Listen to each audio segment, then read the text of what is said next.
Welcome to the Digital Agency Growth Podcast. I'm your host, Dan Englander. So today on the show, I'm very excited to welcome Nick Petroski, who is the founder of Promethean Research. Since 2015, he's helped over 100 digital agency owners better understand their industry and chart more effective paths to success.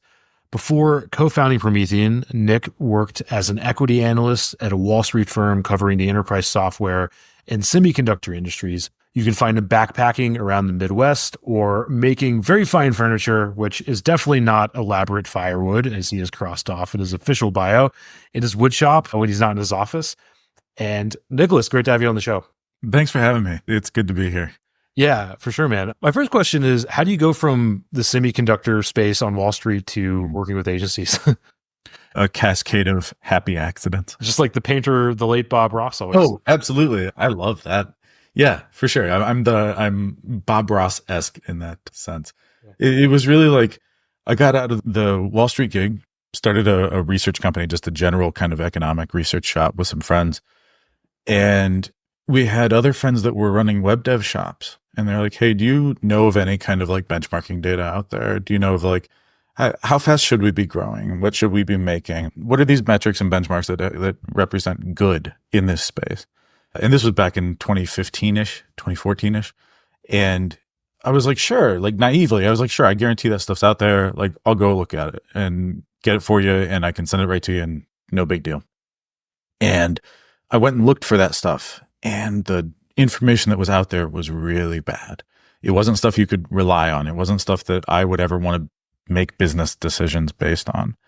So we accidentally fell into this space where I was like, okay, I'll go get it for you. So we did a bunch of survey work. We did some interviews, and I don't even know if we ever published that stuff or if that was just for those guys. But we went out and found out what the benchmarks were, and we're like, hey, there's obviously a need for this, right? Like if these guys are asking for it, we're seeing other people asking for it as well once we started doing the research. And that kind of just snowballed into this thing where we became the go-to space when agencies or the people that serve agencies, consultants and stuff, had questions on how to do good in this space. Like, what defines good? What defines fast? What's a fast-growing agency, right? Like those kind of questions.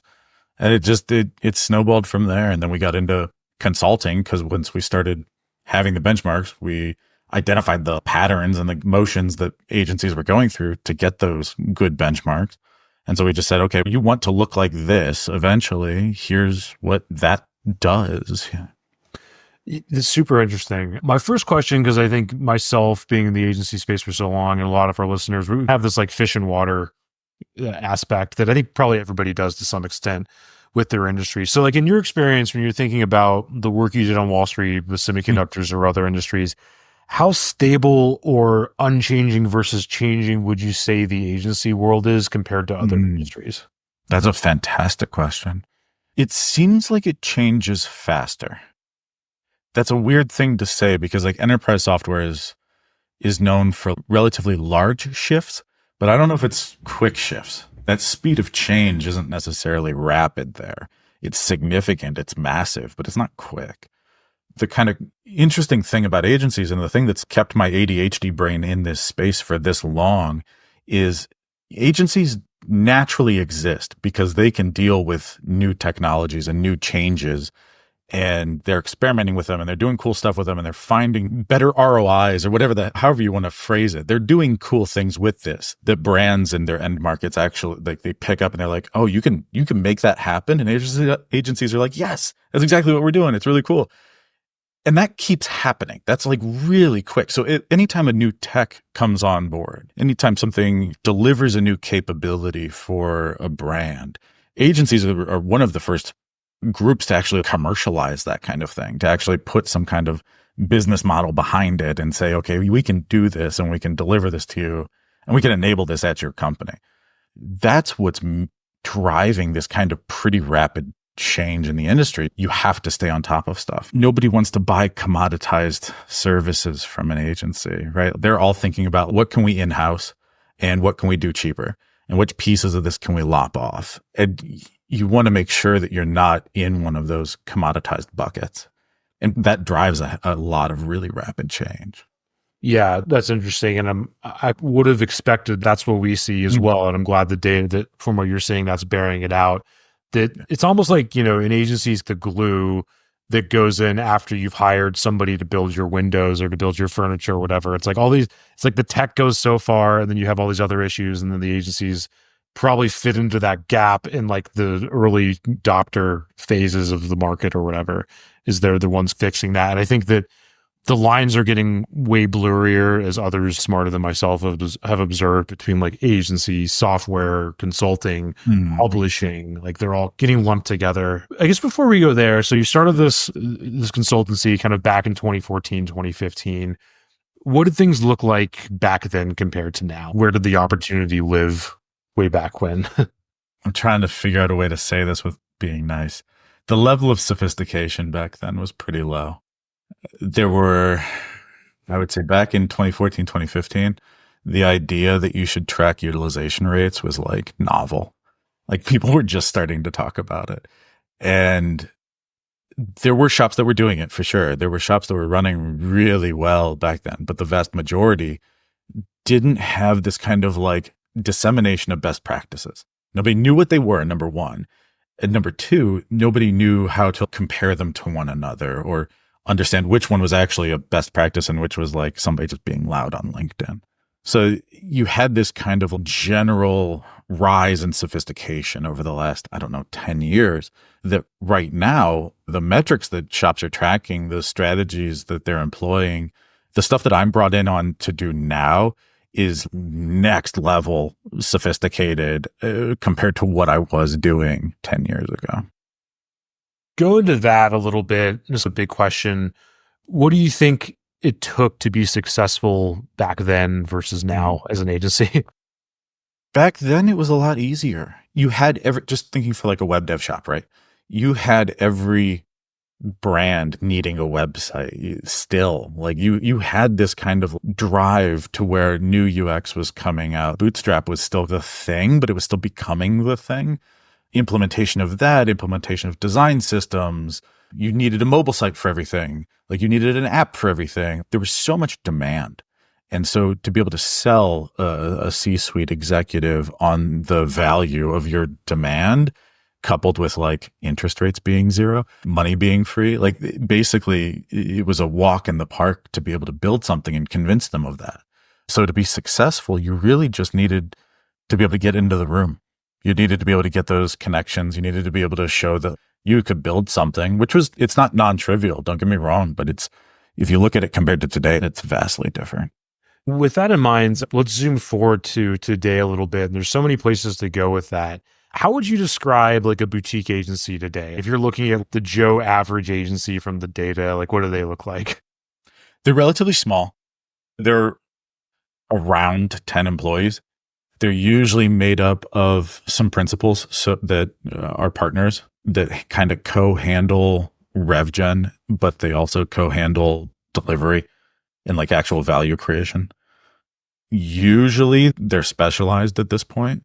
We've seen a shift towards that pretty steadily over the years. And so they're now more likely to be specialized than not among a vertical and a service mix, primarily in the US, but we're seeing expansion from a lot of Eastern Europe companies. They're doing very well and they're moving into larger markets. A lot of them are still playing in the European markets, but a lot are now purchasing small agencies and moving into the US market.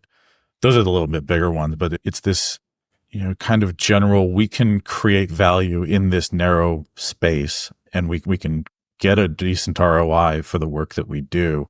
And it's usually pretty confined. It's not a full service generalist marketing shop. That those still exist, but they're not doing well. Yeah. Let's put a pin in the specialization stuff, because I know we'll get back there. My friend the other day was like referring to, this was like, I was training jiu-jitsu, and he's like, oh, this guy started Old Testament, which meant before COVID, and then after COVID. I like love that. The Old Testament, New Testament frame of things. So let's go to the New Testament. Since COVID, what have things looked like for agencies based on the data that you have? Right after COVID, let's use years here. 2021 was pretty fantastic for a lot of shops.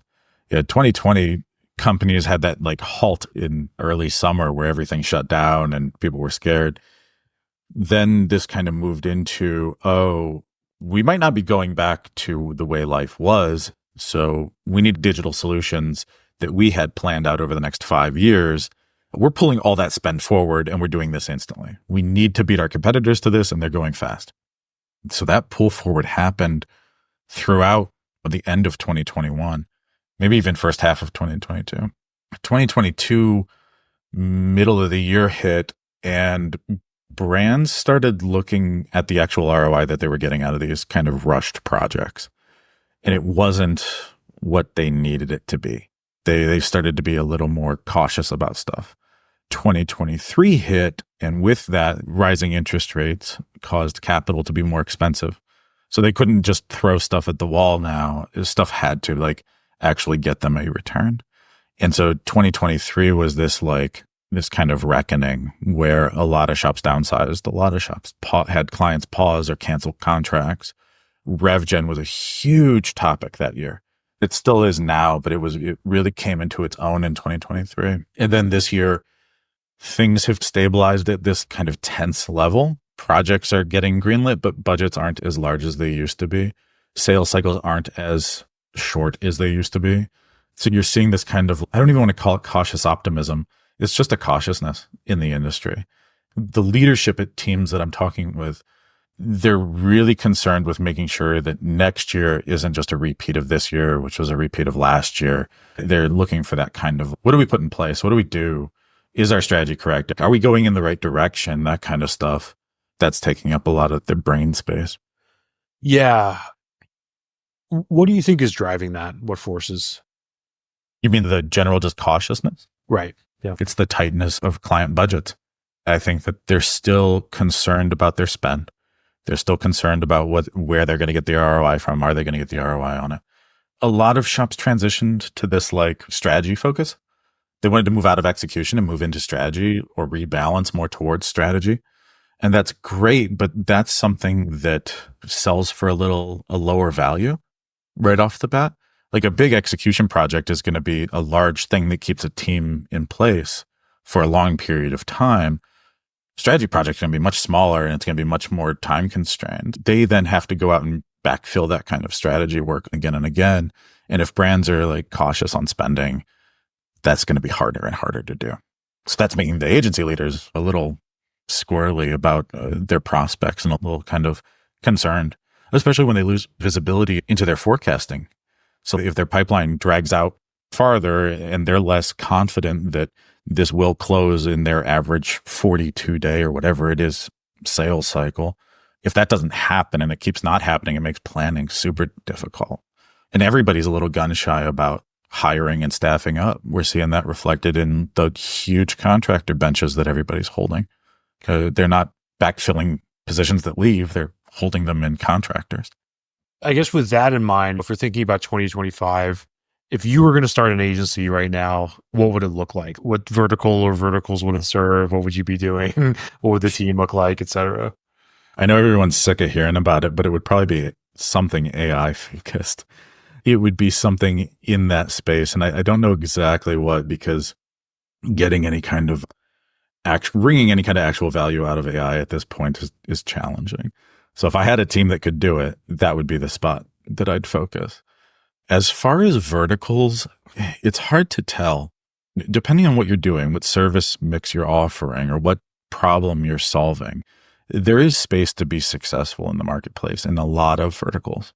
It's not like manufacturing's horrible. There are pockets of manufacturing that are great.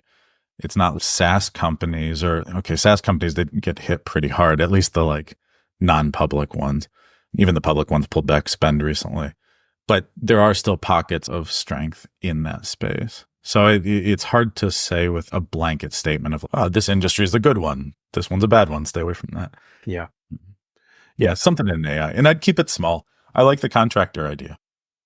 Can you elaborate more on that? The contract? Yeah. So I'm seeing 5 years ago, you used to have a number of full-time employees that would deliver value and you'd keep them staffed and you would bring in contractors here or there, but it was never anything you really relied on. Some shops did, but most shops didn't.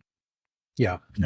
Average number of contractors was relatively low versus the number of overall full-time employees. Now that's shifted to something where it's more like 50-50.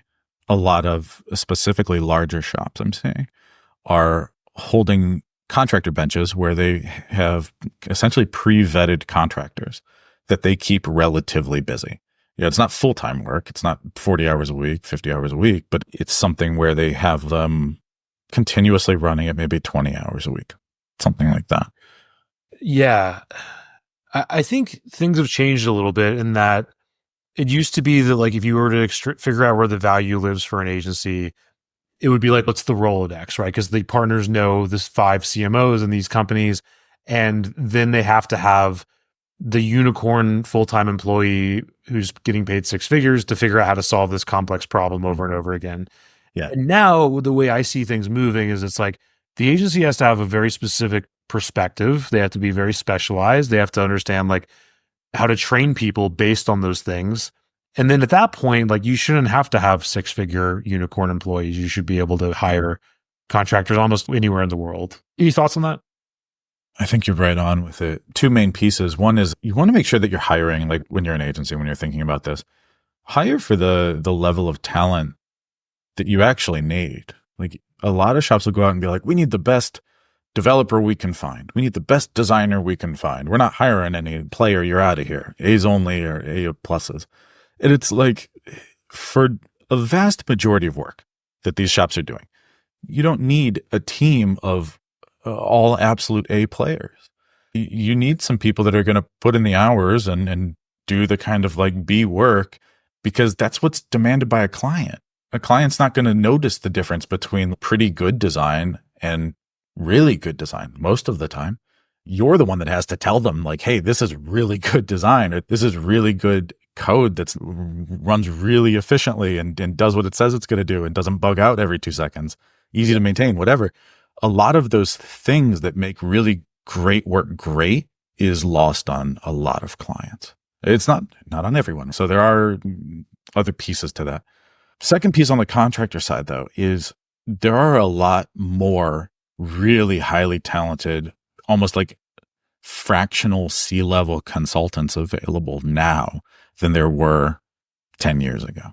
So you can go out into the marketplace and you can find talent that is working on a contractor basis that is far and above what you'd be able to afford if you're trying to hire for it. And I've also found that, like, the definition of A player doesn't exist in a vacuum. Like, you get to decide what the criteria is.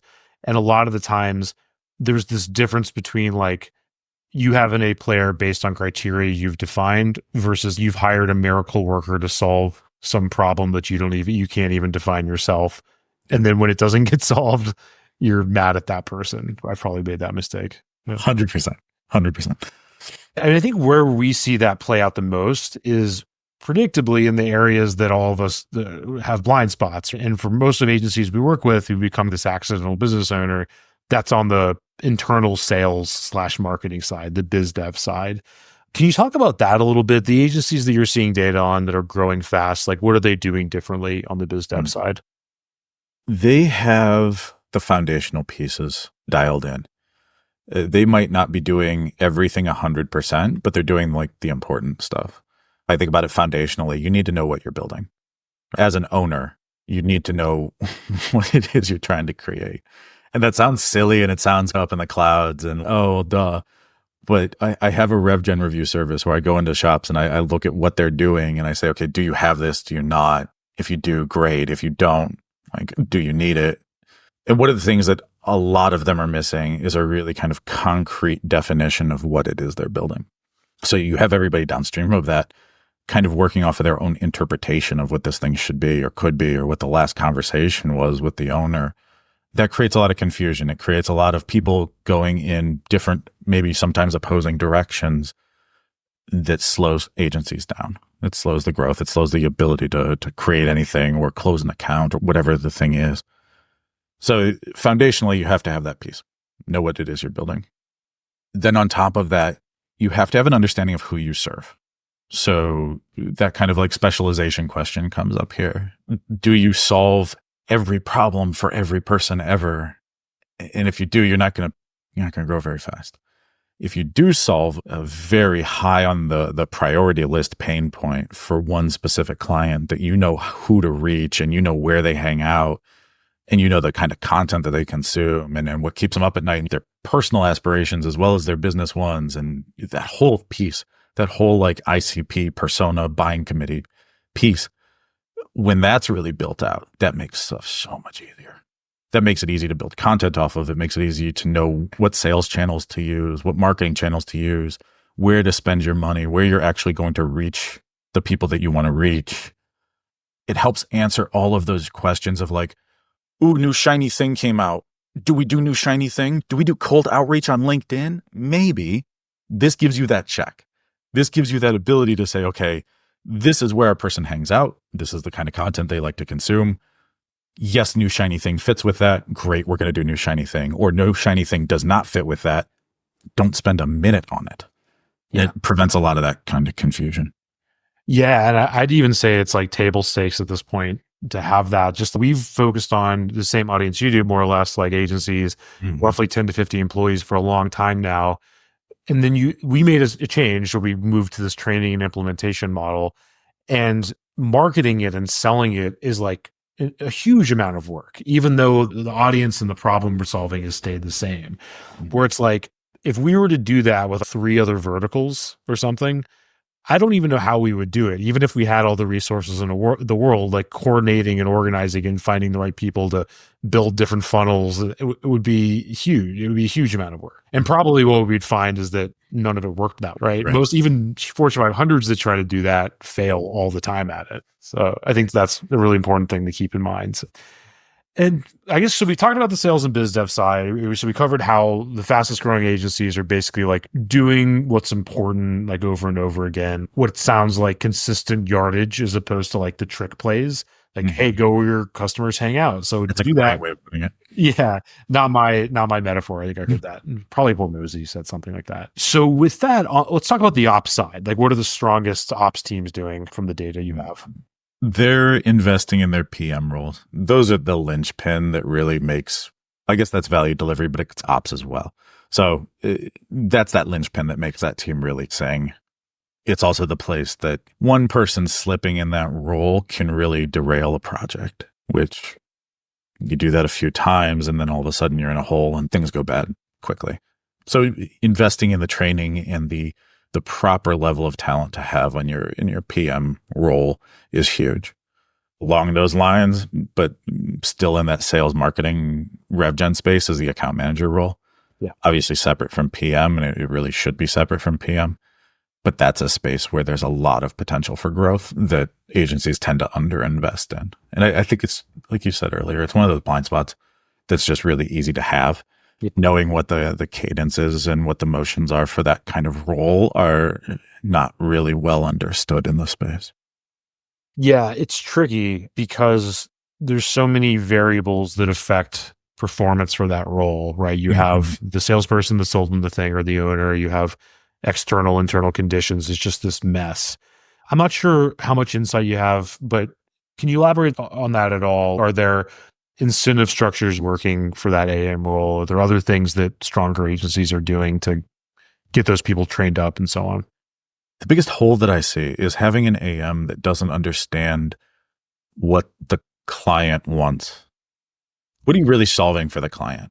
Are you generating them more revenue? Are you making their life easier? How are you making their life easier? Do they want a promotion and they're a CMO that's in the role for 18 months on average? Do you want to follow them to their next thing? Do you want to make a hell of a case for staying in this account when they move? The AM being able to understand that, the reason that they exist is humongous. Because then this AM can have strategy calls with them. They can say, hey, our team's identified this new thing that will affect businesses like yours.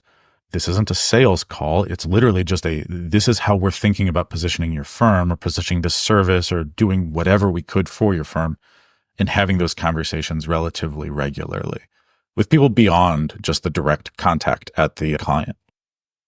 Yeah. And I'm not sure how this is playing out in every case, but one thing I've seen a number of times is sometimes you get people that are really more interested in ops and just checking boxes, which is important as its role. but they're in this role that's almost like a sales role. It requires a lot of empathy, and it's more or less a sales role.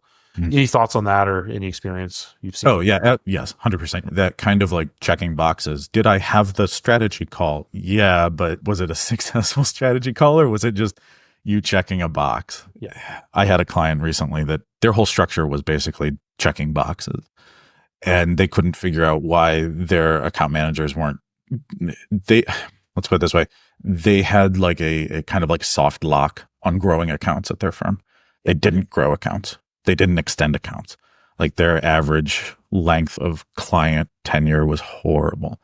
And it was because the account managers were just checking boxes, and they didn't understand that kind of like reason that they were there. They didn't understand the value they do deliver, and they didn't understand the value they could deliver. Sometimes it's a little above the account manager pay grade. I'm totally cool with bringing in partners for those higher level conversations, but the account manager needs to know enough to be able to facilitate those. And that's where that missing piece was. That's interesting. So to move things towards farming and like growing existing accounts, let's say there's an agency listing, and I'm making this up. Maybe they've been hired by a big company to build a website, let's say, or maybe it's even extended past that. Maybe there's maintenance and maybe they're doing SEO or ads or something for 6 months, a year after building the website. And they're thinking like, okay, this big company that hired us to do this thing, we're slotted into place here. What are they missing? What are some of those opportunities you've seen in the data for account growth and for the agencies to make that happen? It's one of those things where if you're specialized and you're solving unique, kind of tough problems, and you're doing it in a space that's really kind of niche, you're going to come up with stuff and you're going to see stuff before your clients do. You're going to identify new ways of doing things or better ways of doing things or more effective kind of implementation strategies or directions that the client company could go. Being up on those trends. If you're only serving a specific subset of an industry, understand the trends that are shaping that industry. Know those trends, know those effects better than the C-level executives that you're doing work for. That is the piece that will set you apart and that lets you grow a heck of a lot faster. Become that kind of trusted resource. It's not easy. Otherwise, everybody would do it. But it's one of those things where running an agency anymore isn't easy. When I talked about that sophistication level growing, these are the kind of things that I'm seeing at really well-run shops. And they're growing like crazy. Like they're having trouble keeping enough capacity at this point. And can you dig into that a little bit more? Like the ones that can't keep up with capacity, are they, and let's say, because I'm just thinking of like the objections people listening might have where they're like, hey, we don't have the operational structure. I'm worried about the drag it would take to go solve this, to provide some other service we're not used to providing. How are the ones that are extending that lifetime value? Like, how are they thinking about things differently or what are they doing? If you have any examples. Yeah. You think of like operationally or you think like strategically? Kind of both. So the ones that you're talking about that can't keep up with capacity, what are they doing differently to solve more problems? And how are they doing that? Yeah. It's not necessarily more problems. We'll start with strategy. From a strategic standpoint, they're doing fewer things. So they're offering fewer services and they're offering them to a smaller section of the market. What that does is it decreases the amount of knowledge or things that they need to look at on a day-to-day basis to stay up to date on that kind of industry. We'll say the industry that they serve and the kind of service that they're providing to that industry. They can stay up to date like that. It's super easy. Then operationally, they build that into their kind of like professional development is probably the right word for it, but it's a little different than that. They have time to devote to experimenting with new things. So they're not running everybody at 95% utilization. Like they're holding back a little bit and they're saying, okay, you're going to spend, I don't know, 10% of your time, 15% of your time learning new stuff and experimenting with new things and trying the AI stuff. Try different prompts every day and see if it's good enough yet to be able to help you out with something. Stay up on the industry that you're serving. There's ways to just via Slack, just dumping industry briefs or industry notes into a Slack channel that people can read when they have time to stay up to date on it. Yeah. I've seen lunch and learn style stuff. They'll specifically say, okay, once a month, we're going to update everybody on what's happening in our client's industry, especially if it's something that's big, that's going to change them, a new regulation or a new change or a new trend or technology, whatever it is. They're being proactive about keeping them updated. Would you say that agencies have become or are becoming a lot more like consultancies as time goes on? I think a lot of them want to be. I think that's part of that shift from selling execution to selling strategy. I have this thing on my, somewhere on a blog post that I wrote. It's this like continuum from factory to consultancy. And so if you're on the factory side, you're pumping out a lot of kind of commoditized stuff. You can make money doing that and you can build a real company doing that, but you have to make that decision to push that way. Otherwise, you're going to run into some issues. Same thing with the consultancy side. If you're solving really unique, high value, challenging problems, you can charge a lot for that, but your sales cycle is going to be a lot longer. There are pros and cons to each of the sides. And where agencies run into a problem is when they sit in that middle and they refuse to make the decision to go to one side or another because they feel like they're turning away certain options.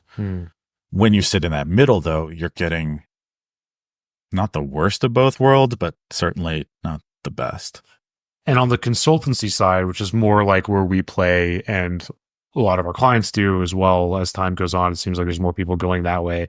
It seems like that's where patience is rewarded a lot more. And so you have this longer sales cycle. People have to come around to your way of thinking. You're probably putting more into marketing. I'm on calls with people pretty often where I'm like, you just need to go like consume more of our content. This is I'm not going to persuade you on this call the way I think. Like either you're going to get the content or you won't, and that's fine too. And I think that's playing out a similar way for our clients. Yeah, use content as a filter, right? If you like what we're writing, you're going to like how we think, and great. If not, we're saving all of us a lot of heartache and time. Yeah, exactly. And getting that more and more on point before the call and so on. Mm-hmm. So I know you recently did a pretty big report, I think. Any surprises there? Like anything that jumped out to you that was different than what you expected? I wanted to dive deep into what specific rev gen tactics agencies were using that actually were effective. I'll say we looked at 34 or 37 of them, something like that.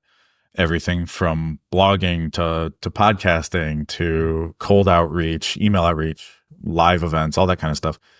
We asked agency leaders, number one, where are you spending your time?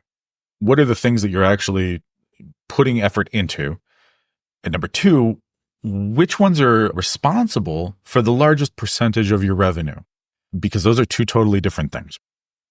And what we found was the fast growing agencies, the ones that they were growing at an average rate of 37% year over year. This was in 2023. So in a rough year, they were growing very quickly. Their growth came from highly relationship-based activities, things in that account manager space. They were getting client referrals. They were growing current accounts. They were working with partners in a biz dev way to grow through partner networks and to leverage partner networks. This business is, to your point of like maybe going a little more consulting, it's very relationship based at this point, unless you're selling commoditized stuff, but that's a different kind of space. That's great to hear. And that's our whole approach for outreach is like leveraging existing relationships. So that's music to my ears. And it makes sense because one thing that people much smarter than me have observed is we're in this like trust recession, right? In general, like you could probably frame this out to politics or other places, although I won't go there. But especially for like services where the value isn't realized until like weeks or months after you've delivered it. Yeah. It's not like a SaaS product where it's like, oh, there's the demo, I'd give you $50 a month and then we're off to the races. So I think that's becoming bigger. Any thoughts on that? You're right on with it. A piece that kind of supports that, I wouldn't say it's surprising, but it supports that, is the level of specialization, both industry and service mix, that let agencies grow faster. I think it's easier to trust a specialized agency that has deep bench of experience in your specific industry, solving this specific challenge for you with this tool set.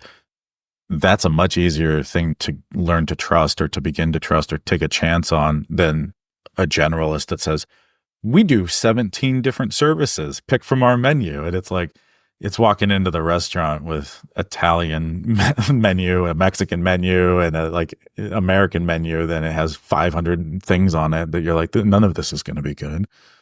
Yeah, I'm not sure how easy or hard it would be to get this from the data, but for the agencies listening, they're like, all right, I've been like yelled at for the last 2 years to specialize. Like, it's hard. Like, I've got 3 clients in this space, another 2 in this other space, and I don't want to like rebrand our site because what if we lose those clients? Is there anything that you've seen for the best way to approach this kind of experiment and go off in that direction of specializing? I like starting where your expertise lives. So it's hard to specialize if you've never done anything for anyone before. But a lot of these shops, whether they know it or not, have solved a similar problem for a similar group of people. The trick is really, usually they've done this a few times.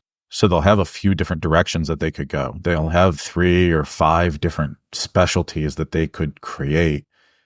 And it's really evaluating the potential along each path and then choosing to go down one that's challenging.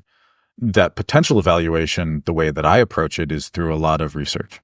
So understanding the market, understanding what the growth rate of the market is, what are the potential substitutes that exist now and that also could exist in the near future, and how do those change the way that you approach solving this problem? There's a lot of questions there, but those are the main ones. And then you can quantify each of those different paths. And you can kind of see, like, do I want to run a business in this line and going down this path? Do I want to spend the day-to-day doing the day-to-day tasks that this path requires? And that's usually a really personal choice with the partners. A lot of times that's what it comes down to. The process of specialization doesn't mean you have to instantly kick out and fire every client that doesn't fit your new specialization. This can and it should be a gradual transformation into this space. And there's also ways to test it, right? Like for larger agencies, you can really easily spin up sub-brands that just do a very narrow thing for someone and see if that works. And if you get traction with it, great, go down that path with it. If not, try another one. Yeah, and I think we both probably know Peter Kang from Barrel. They seem to be doing well with that. Yeah, it's definitely an interesting approach. And it's funny, I was on a call with a client the other day, and they were thinking about niching, I think it was to medical, maybe there were a couple other options. And they were like, maybe it was tech, because that was probably more relevant. And they were like, tech took such a hit this past couple of years, and we would have been in real trouble if we niched to tech. And I was like, yeah, that's probably true. But I'm like, there's risk in that. There's also a risk in doing nothing, right? There's risk no matter what you do. So, did you read my newsletter today? I didn't, but maybe we're speaking the same way. It's literally addressing the risks of singular platform or singular industry kind of specialization. Yeah. And there are risks there. You're 100%, but you have to balance that with the decade before this being in a space that serves tech. You could have exited 3 agencies by now. Like, you can keep fighting this all you want, but the data plays it out every single time. Stay nimble, right? Like, the average agency is under 10 employees. You should be pretty damn nimble. Right. If you're seeing tech get blasted, go to something else, but go hard into it and then ride that wave and then jump on to the next one. Like, that's another thing that I think gets misconstrued. Your narrow positioning isn't the last positioning you will ever do. This is very much an exercise that you should repeat, at least consider repeating every few years, at least evaluating it. Right. And it's like one of those, don't find more people for your products, find more products for your people kind of thing. So if exactly figure out who your people are, who you want to hang out with for the next few years, and hopefully they're at least not shrinking. It's hard to find a utopian niche that's going to grow forever, because things get crowded. But I think that all makes sense. I know we just have a few minutes left. One thing I wanted to touch on is data can be very helpful and useful, or it can be like overwhelming, or it can just be noise. And it's helpful to know like what other companies are doing. On the other hand, maybe that can sometimes enforce a status quo. So that in mind, my question is like, how are your better clients using this data? And if you have any examples, that would be great. A lot of them use it for understanding what best practices look like. The benchmarking is nice. It's nice to have. It's nice to be able to have a little comfort in knowing that you're a little more profitable than the average agency. Cool.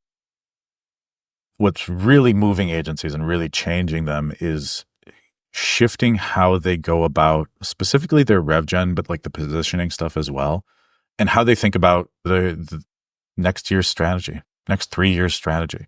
A lot of these people are very capable people. They're very capable teams. They can do whatever they want. So that restriction of limited resources still applies, but not really. The real limited resource is understanding which direction to run, because they can run fast. And if they run fast in the wrong direction, it's going to be an issue. So they can use a lot of this data and a lot of the stuff that I've found to make sure that they're running in the right direction. Yeah, that makes a lot of sense. And to close things out, what are you working on over the next few months, and where can people go to follow what you're up to and get in touch? Yeah. Number one is sign up for the newsletter. It's not a garbage newsletter. Like, I put a lot of love into this thing. I put a lot of time and effort into making sure that I'm not wasting anyone's time with any one of the newsletters. Sign up for that. It comes out every other week. I put new research stuff in there. I put new things that we're working on. I put new thoughts. A lot of times it comes from different client interactions or different stuff that I'm seeing in the marketplace. And I'll just do a deep dive. Some will be a little ranty. Some will be a little more data driven, but usually it's pretty valuable. As far as research coming up, there's a ton for next year. Right now, I'm working on setting it all up and trying to identify which partners I want to work with next year as far as sponsors go, because we're always really selective with that. So we're really deep into that right now. But I want to do stuff like, there's different things around pricing that I want to do. There's more to suss out on this rev gen piece. We did a good job this year. I think we can do a little more work into that. Specifically, I want to provide some playbooks. I want to do like, here's the data, and then here's how you implement it and how you would use it. That second piece is pretty valuable. So I want to do that too.